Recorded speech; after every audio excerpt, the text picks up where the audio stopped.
Hello, everybody. This is Pius, and today we're going to be talking about Caesar de Bello Gallico, Book 5, Chapter 30. So, a little context before we get started. The last section ended with some recounts of the dangers, like Germans and Gauls attacking, and famine and death. So, let's get started with this one.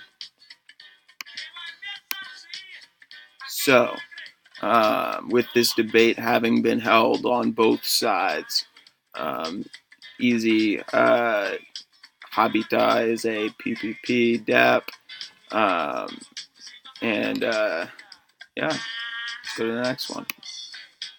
When it was resisted fiercely by Cotta in the first ranks.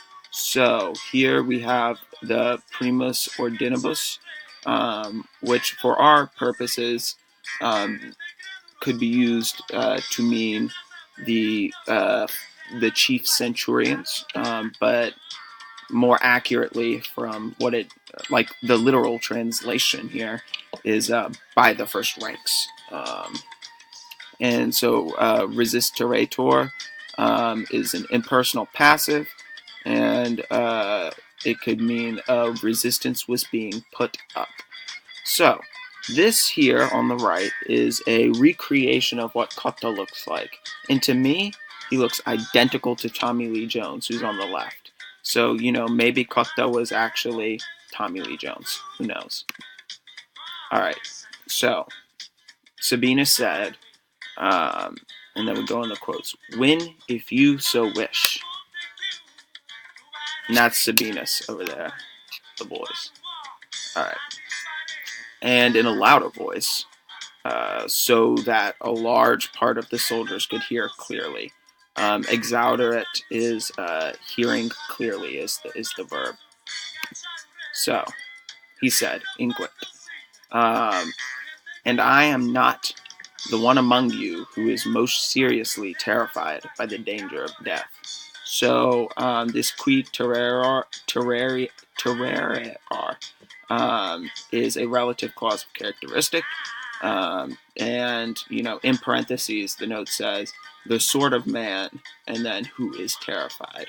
So, and then ex vobis is a genitive after gravissime. Yeah, let's keep rolling.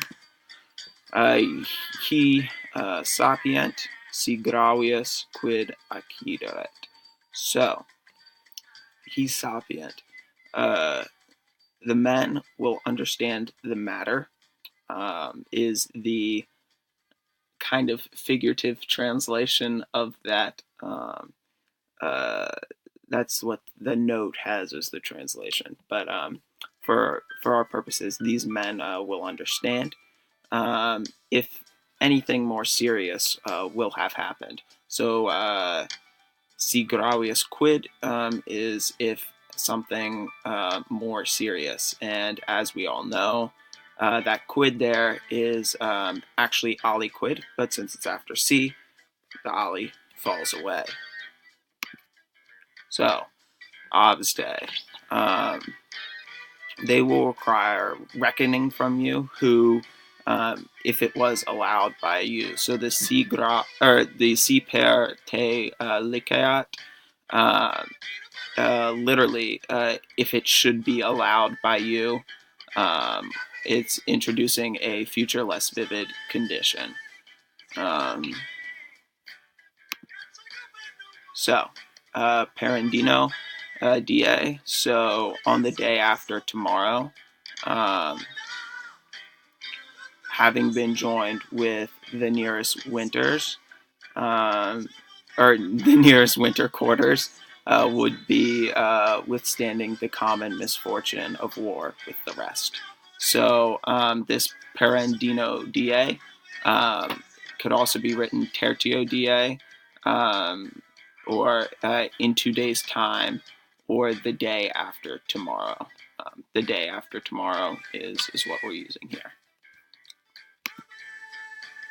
So non-re kiti.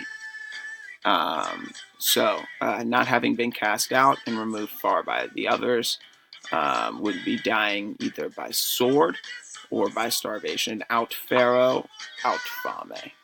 Um, Thank you all very much for listening, and that's about wrapping it up. Have a good one.